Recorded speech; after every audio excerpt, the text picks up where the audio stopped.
My friends, we're back with another bear tier list, and this time it's all about the weapons, and this is going to cover up through the 2.0 patch cycles. I'm not going to 3.0, 4.0, that's too far away.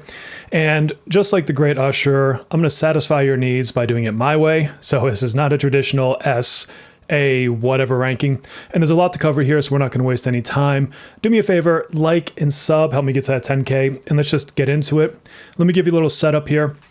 I am listing this as standard pool, so all the standard pool characters will end up in kind of a priority list, at least in the way that I see it. They're not going to go into the S through whatever tiers, they're their own thing.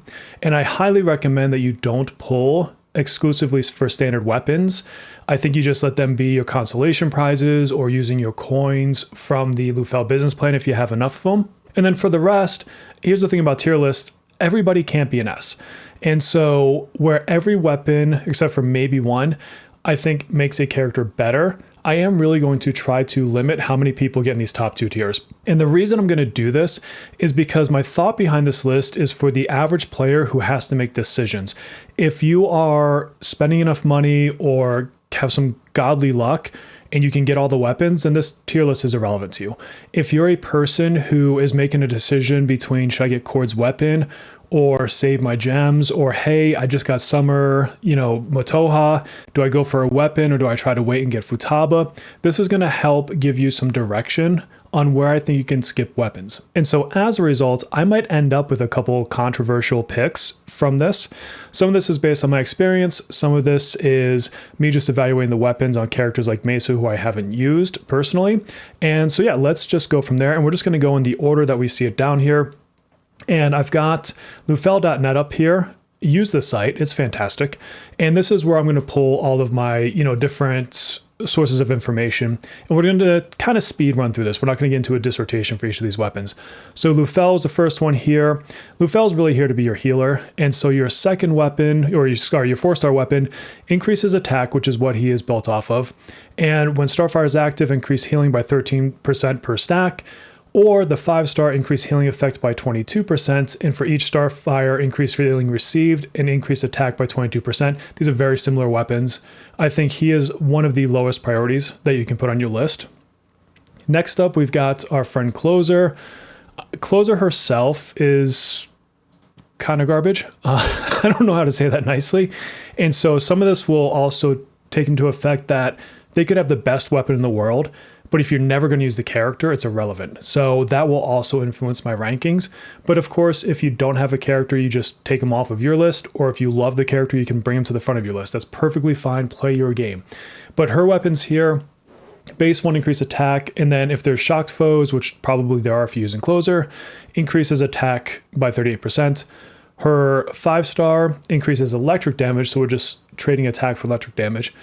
After using a skill, gain 1 Thundercloud stack, increase own attack by 11%, gain 1 more stack if there are shocked foes, last 2 turns, stacks up to 3 times, and when it's at max stacks, increases party's electric damage by 10%. There's a lot said there, and this ultimately just amounts to being okay. It's one of the ones I would put very late into my consolation prizes, but I would probably say it's better than Lufel's. Soy, one of my favorite characters in this game. Just flat out, period. Soy's weapon is incredible. So his 4-star increases his max HP, which is how he scales. And then when Desperado is active, increase max HP even further, defense, ailment resistance, so it makes him tankier. Now in his 5-star, I really love this weapon. Again, increase max HP. It has a chance to give the healing effect from Desperado to another ally. And then when he is taking an attack, which he is a tank, he's going to take more attacks based on his kit. Decrease the attacker's defense by 30%, and this will stack with other defense downs. Very, very good weapon. And so as of the standard so far, he is going to be at the very top, if Closer would kindly get out of the way. Riko. Riko's in an interesting situation. Love the character, love her kit, love her weapons. Where is she at? She has 3 weapons. So she has her generic 4-star, which has an increase in attack, and then for each insight stack spent, permanently increase the party's attack by 6.8, and it stacks 5 times. And then right now, if you're playing the game, you have a chance to get her special weapon fully duplicated out. Now, if you come to this game later on, this may not be available to you, but this weapon is actually really good. It gives a really good speed increase, and this is one of the few places I'll show you the fully leveled up one, since you can get this fully leveled up for free from the event. It gives a bunch of different buffs, and then it gives you a chance to get an intel stack. This is just a really good solid weapon for her. And then her 5-star weapon, and we'll look at the base value for that, gives her a slightly better speed increase. But what I really like about it is that it allows you to increase your max stacks of intel to 11 at the base value. This ends up being a minor increase versus the Red Plum Blossom. They're very similar. This is a weapon that I think is really good, but I don't think you have to chase it if you have the special 4-star. Now, if you only have the regular 4-star, maybe you missed your window, this becomes a much more valuable weapon. So for her, because she's a navigator, and I think, you're going to use her a lot, I would actually put her slightly above Soy if you only have her base 4-star. If you have her special 4-star, I'd actually probably move her behind Soy. So it kind of depends on what situation you're in. Yukimi, so we'll pull her up. Yukimi is not used in a lot of teams, which is going to hurt her rating. But her 4-star increases defense, and then when granting a shield to an ally with less than half health, increase shield by 31%. And her 5-star increased defense by 45 when spending gavel stacks with Absolute Judgment, which is her skill 3. Add 1 number to stack spent. Also steal 13% of target's defense for 2 turns based on own defense up to 520. It's slightly better. It's not like a crazy weapon, but again, she's going to be largely hurt by her usability. She's mainly going to be in your Yusuke team, and so I would still say I would rather have her over Closer because of my Yusuke team, and she can slot into other types of teams, but it's still not like an amazing weapon. Oh, Mont, the character I want to love and I don't. So she has this ice follow-up attack, increase attack by 24%. Each time she gains an ice crystal stack, increases ice damage by 4.5% for 1 turn up to 10 times. So this is a pretty good, stackable buff on her 4-star. And then for her Queen of Winter, increase critical damage by 36.3. So crit damage is a great stat. Activate Blade Dancer at 8 ice crystal stacks, this is instead of the usual 10, and increase its damage by 46%. Increase the power of Durandal of Ice at 8 stacks. So versus the 4-star, it's definitely a much better weapon in my opinion. She, again, is just hurt by how much usability she has, but I would put her above these over here. Then we have Flueret. Flueret is our only win DPS right now. So for Flueret, increase attack 24% as 4-star when dealing damage to the same foe multiple times, which is what he does. Each hit has a 30% chance to deal 7.1% more damage up to 35.5. A little bit of a random chance here, I guess you could say. Other weapon, increase crit rate by 18%. At the start of battle, gain 1 right to strike stack, increase critical damage by 12%. We're getting crit rate, crit damage.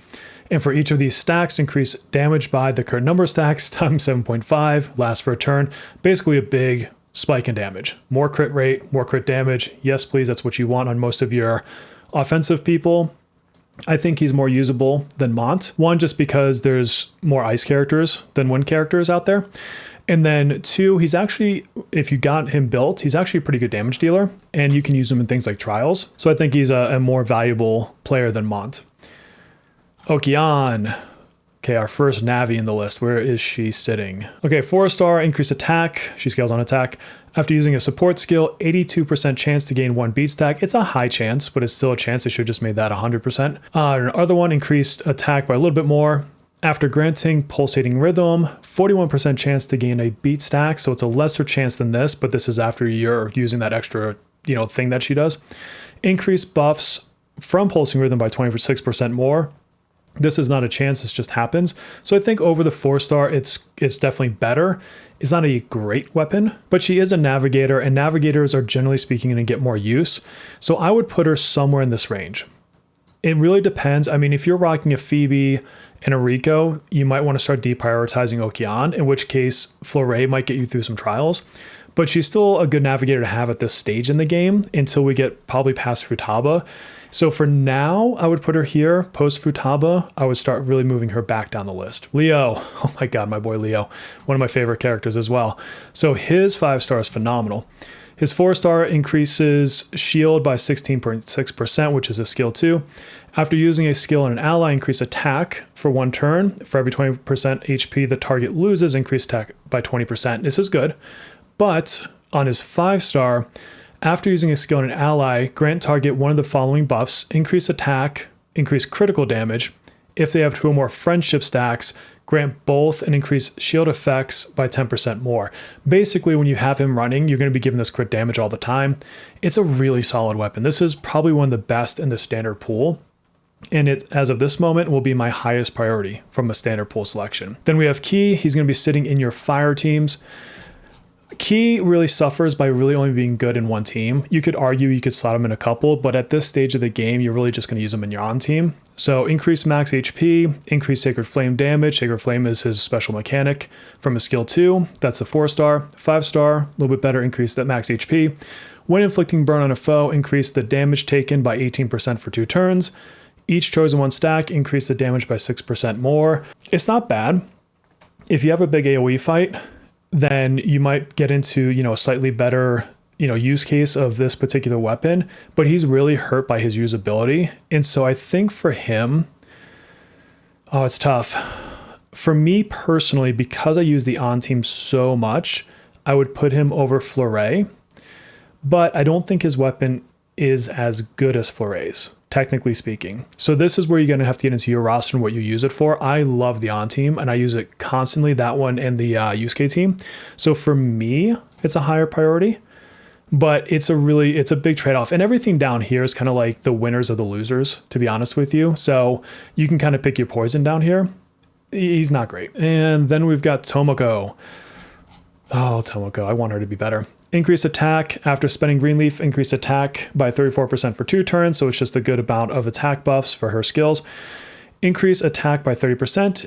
Increase chance of inflicting sleep, which is part of her kit up here, by 41%. When using a skill in an ally, increase the target's attack by 21%, and that's going to be her skill 2, I believe. Yeah. So it's a little bit better of a buffing type weapon. She's also one that gets hurt by not being all that usable. You just don't put her in a lot of teams. So she's kind of back in here. And so same thing for me.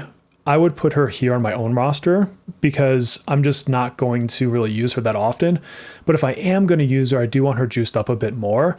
And so she might sit more in this range, but you're splitting hairs at this point, honestly, anyone who's back here. Puppet. This is one who may actually be better off not getting her 5-star weapon. So her big thing is shields, but then also she's mostly used in the Yusuke teams. And so Yusuke skill is off of defense. Here we have increased shield by 16.5, increased defensive shielded ally by 45%. This is the 4-star. On her 5-star, increased defense by 45%. That's for her. After using a skill, grant 1 seashell stack to the main target. For every stack granted, increase attack and defense for 2 turns. This won't get to the realm of 45%. Okay. So I think ironically, and I'll have to test this, but I think that for her, if it's on my Yusuke team, I want her on her 4-star. If it's any other team, I could argue going into her 5-star because of the attack buff. But either way, I think that she is either going to be at the end last, if I'm thinking only of my Yusuke team, or I would maybe, because I'd like to use her here and there, put her somewhere more towards the Navi range. But this is a tough one. If you're using her for non-Yusuke teams, I think it's more valuable. But if you're using her for Yusuke teams, I would put her at the bottom. So she might actually be my last pickup on 5 stars. Then we have Curse Boy, who I always forget his name because I'm a terrible player, Sepia. And Sepia has increased attack on his main, on his 4-star. When gaining special verse stacks, increase damage by 3.8 based on the number of current special verses for 1 turn. Babel's Verdict, increased attack by 30%, increased damage of Sonnet of Fate by 33%, and then he has a chance to get this kind of mega effect. This is pretty good. He's unfortunately not used a lot. I guess if you have Joke, you probably wouldn't really use him much at all. But I would say I would put him kind of back in this range here because he falls into the same trap. And if you don't have a cursed user, I might move him ahead of like a Tomoko, maybe up in this kind of Flueret range. If you have Joker, then I think he gets really, really devalued. And so then he ends up kind of coming back further down the list. As always, we're just splitting hairs at this point. These are like, you've got all your good weapons, just pick your poison after that. Okay, Riddle. Beast mode would say to just delete her. Don't even get her weapon. But if you're going to go for a weapon, her basic is increase attack by 24%. After using a skill on an ally, for each attack buff on the ally, increase attack by 4.5 for 2 turns, stacks up to 3 times. It's a pretty decent little buff. And then her 5-star, again, you're getting more attack. After spending Childish Heart, which is what you would spend on your skill 3, gain Whimsy, I hate all the names, based on number of stacks spent. When she has Whimsy, increase attack by 22 for her. When allies deal damage with skills, spend 1 Whimsy and increase damage by 22%. It's a decent little buff, so it just makes her skill 3 that much better.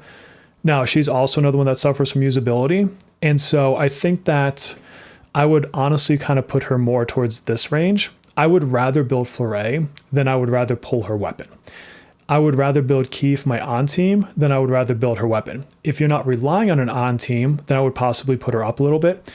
But again, this is just a little bit of my own influence, and it's the loser's pool.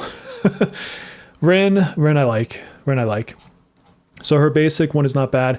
Increases attack after inflicting a debuff. Increase her speed by 17 for 2 turns. She needs speed. So this is a good buff because you're going to get it for 2 turns, and she's always going to be applying debuffs. So this is going to be sitting there all the time, and it stacks up to 2 times. So this is a really good increase in her speed that's always going to be present, and she gains 2 stacks at the start of battle. So you're just bumping up her speed from the get-go.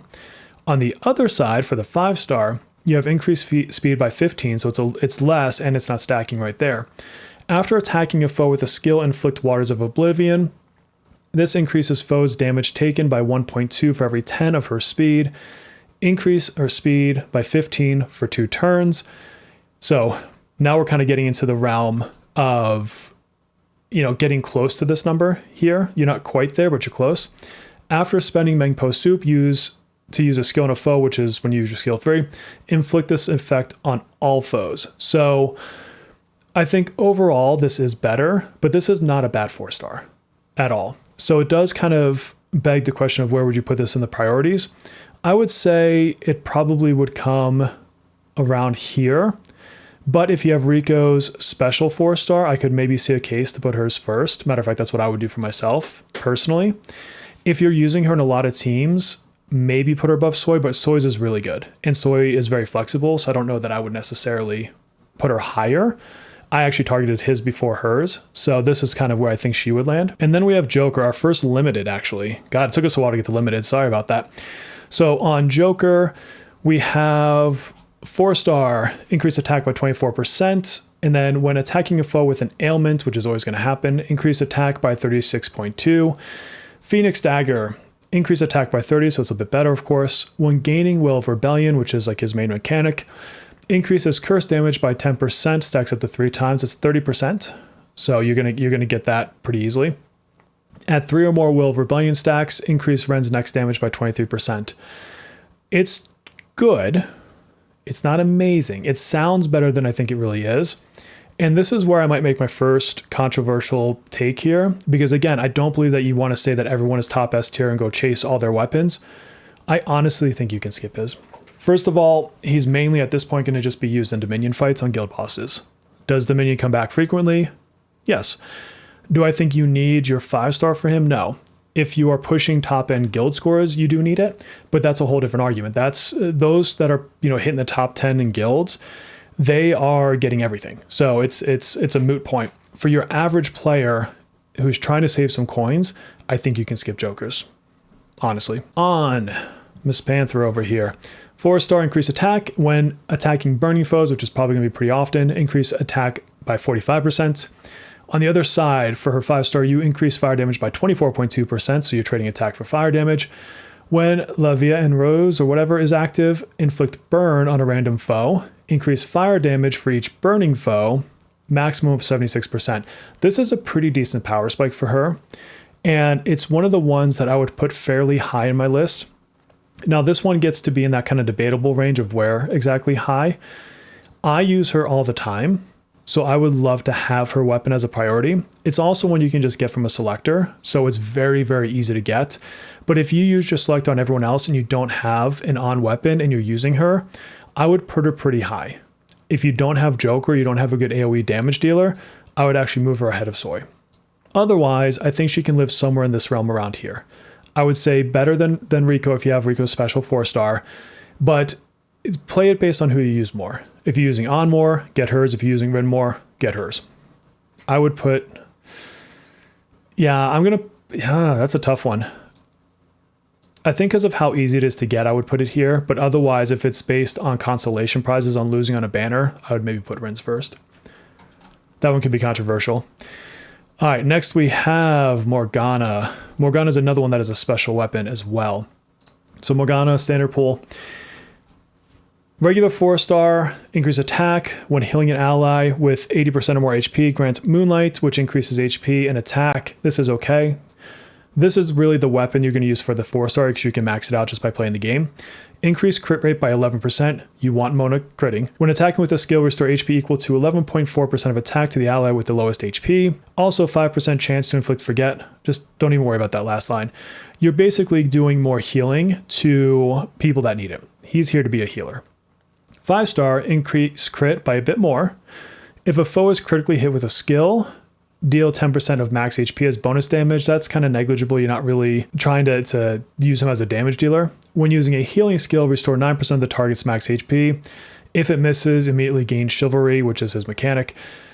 It's good, but I still think the 4-star is really good. So I think just like Riko, you can live with the 4-star for a very, very long time before ever thinking about his 5-star. And so from that perspective, I would probably put him fairly lower in the rankings here. I think probably somewhere in this area, unless he's your main healer. If he's your main healer, maybe move him up a couple notches to like around this level. But I don't think he is one that you have to chase anytime soon. All right, the man Ryuji. Where you at, Ryuji? Okay, so for him, we're going to talk about him versus Mesa in a minute. So increase crit by 13.9 when rebound is active and dealing a critical skill, increase damage by 72. This is good because you're basically using him to deal this rebound damage. But his revenge axe, first of all, looks cool. Increase critical damage by 36.3. This is the skill or stat you really want on him. After foes and allies act, gain 1 fired up stack, goes up to 10 times. When dealing damage, spent all fired up stacks to increase skill damage by 4.5% per fired up stack, so 45%.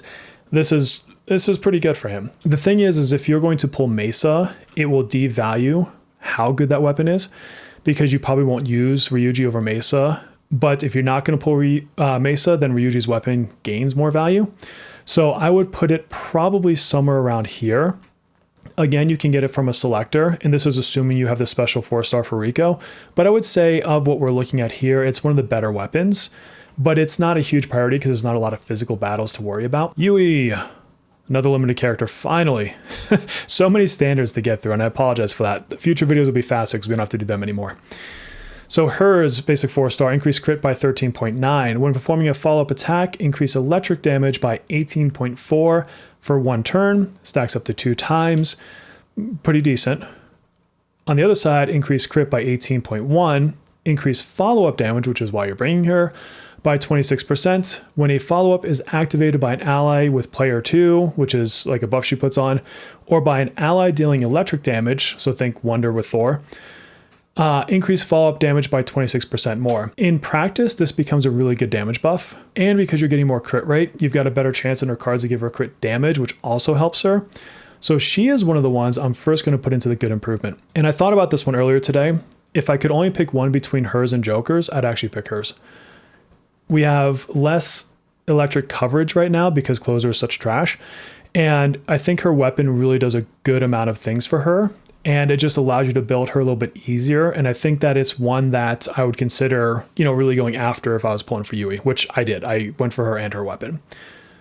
Minami, the limited standard character. So she has basically the role of being a healer with the occasional buff ability.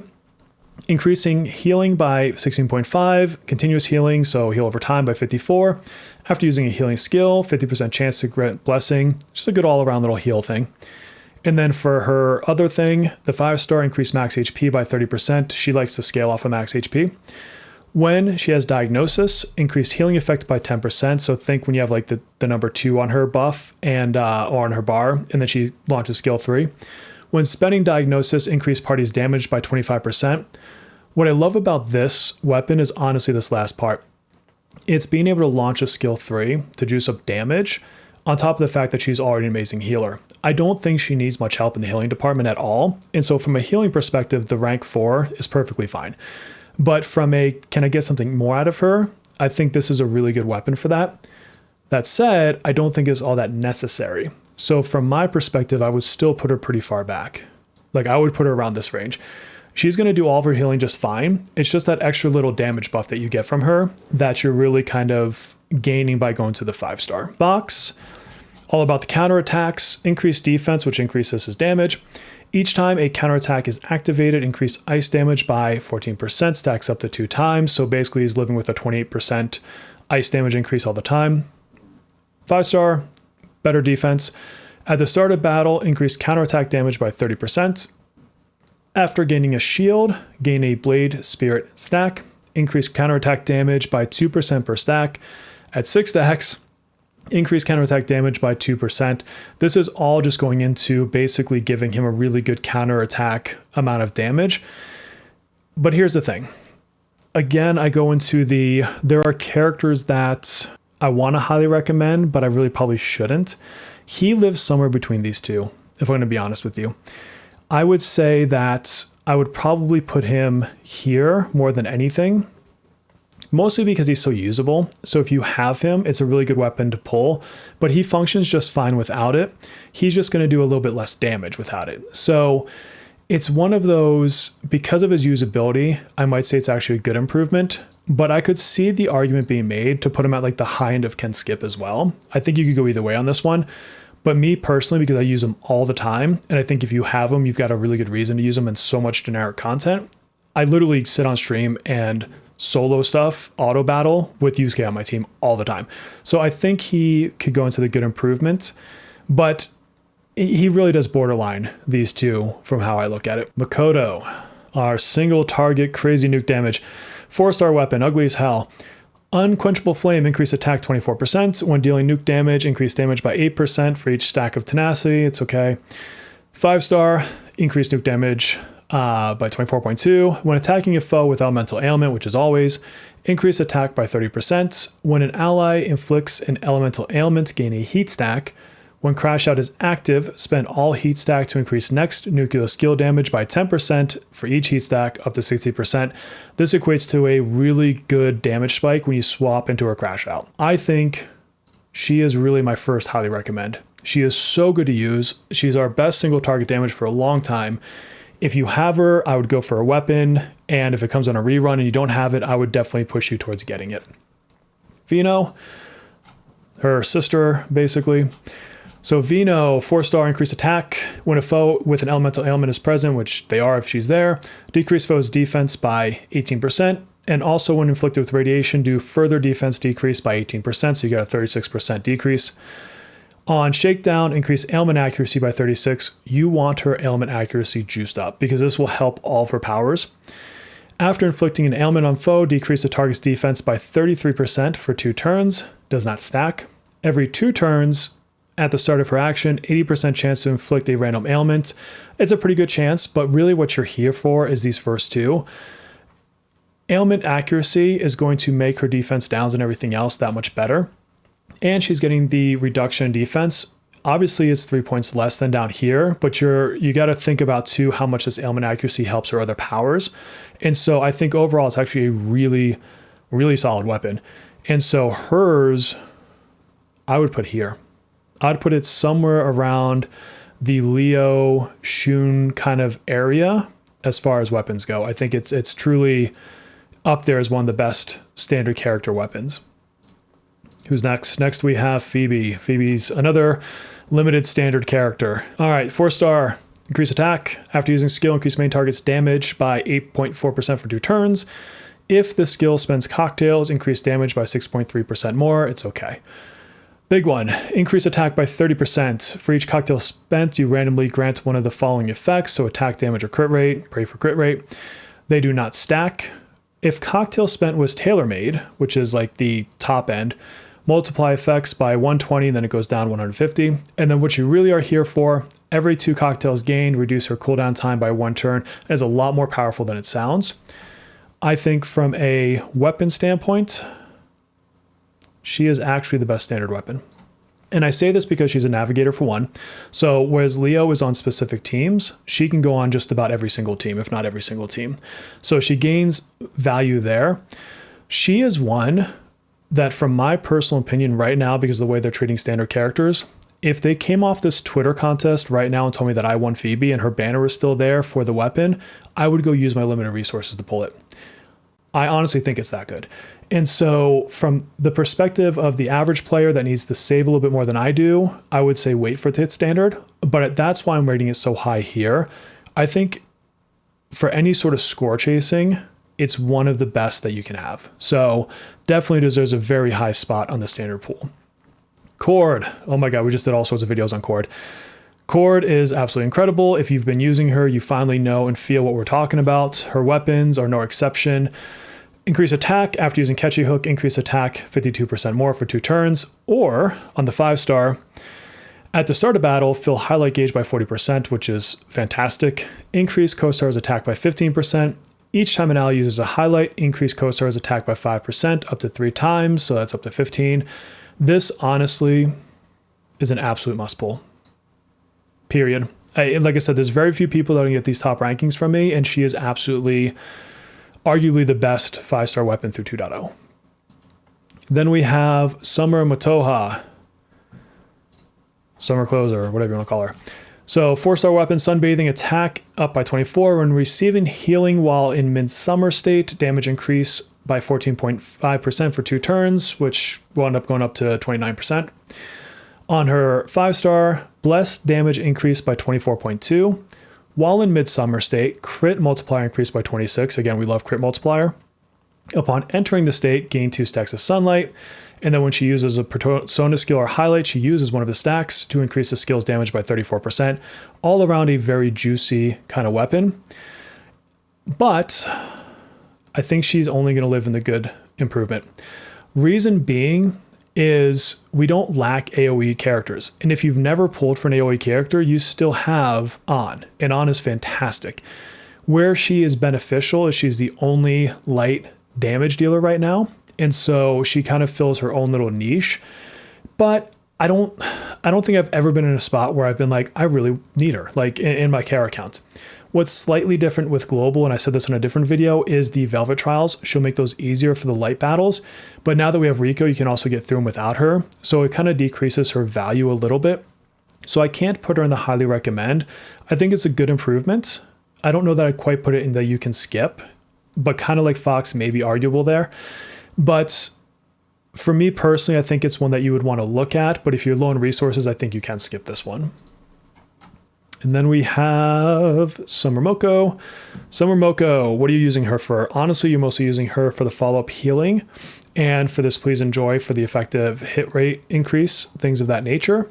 So 4-star attack increase, and then after triggering her follow-up mechanic, self-healing effect increases by 24.8 for 2 turns, makes her a better healer. And the other one, healing effect increased by 22%. So again, we're touching that healing part. The skill damage multiplier healing amount to Brilliant Fireworks is a little bit better. After an enemy is hit by this follow-up, the damage they receive increases by 8.5%, so up to 2 stacks, so it goes up to 17%. This is kind of like Minami, where you're getting enough healing already, but then you get a little bit of an extra something, and this is damage received on them. So I think it's okay, but I honestly think it's a skip. I think you could put it around here.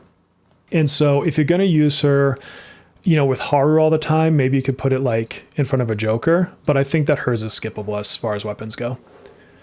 Almost there. We've got 4 more. This is a long video. I apologize for that. Mesa, Mr. Mesa. So the character himself, I honestly think is a skip, but 4-star attack increased 24% when inflicting bleeds on an enemy. Attack increased by 3.6. By the way, his bleed stack or scale on attack up to 10 stacks. So you can get, 36%. Effect lasts for the entire battle, which is pretty cool. And then Vampiric Substance increased attack by 30%. When dealing damage with Incision, Pierce has increased. Damage dealt to enemies with Bleed is increased by 25%. This is just okay. I don't think it's that good, honestly. And I think his is a definite skip. I could barely recommend the character himself. And so the weapon being not even that great, dropping down to skip level. Futaba. Best Navi in the game up until Anj. So basic 1, attack increase. After applying Disruptive Virus, which is going to come from her skill 3, by the way, enemies damage taken increases by additional 19% for 2 turns. Issue with this is you're not starting with it. So you're not starting with Disruptive Virus necessarily. And so you're not immediately gaining a lot of benefit here. Other one, slightly better attack increase. When Phantom allies deal weakness damage, attack increases by 10% for 2 turns. You're going to be doing this all the time.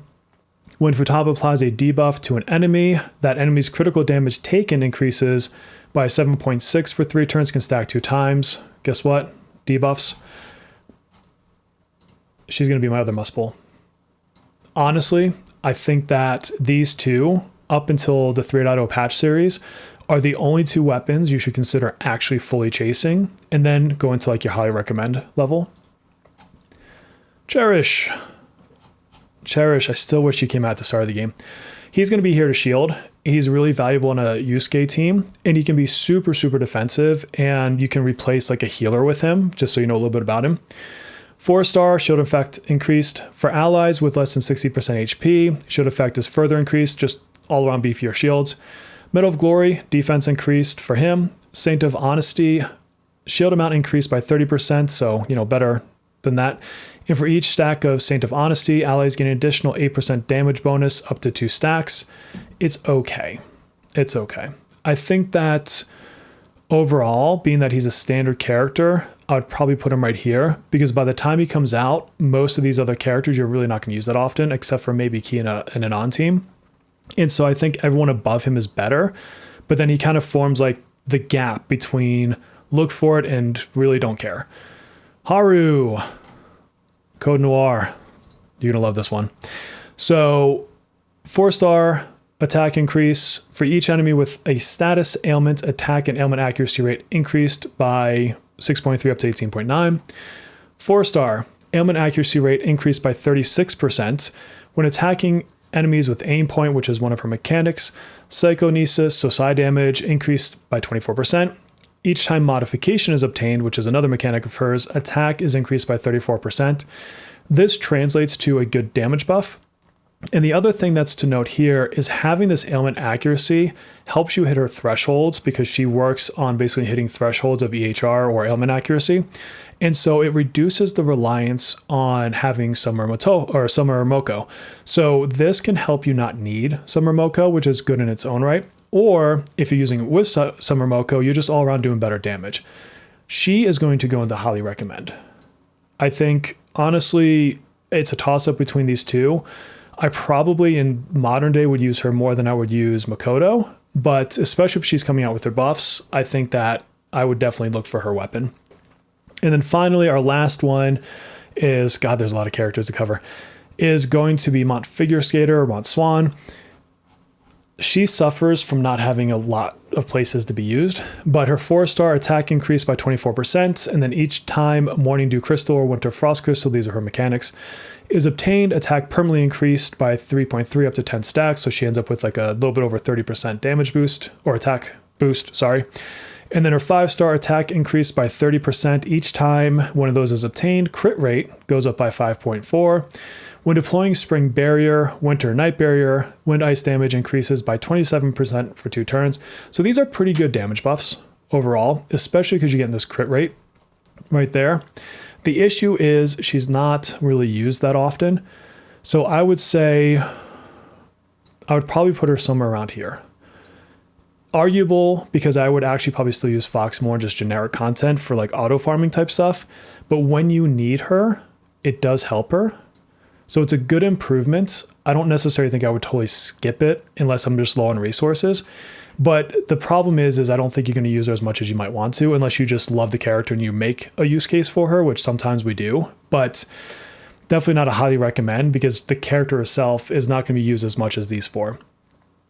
That's all the 2.0 characters. I could have gone on for another 20 minutes on all the other ones, but this was a long video. Thank you for sticking through it. I will timestamp the hell out of this thing to some extent. But go in the comments. Tell me what you think. Tell me where you disagree with me. Some veterans out there are going to tell me I'm crazy, I'm sure. But this is how I would approach a tier list for this many characters. And when we get to other patches, I'll just add to this. We don't have to worry about redoing this giant standard pull anymore. And my friends, I've taken enough of your time. Until our next video or live stream, please take care of yourselves.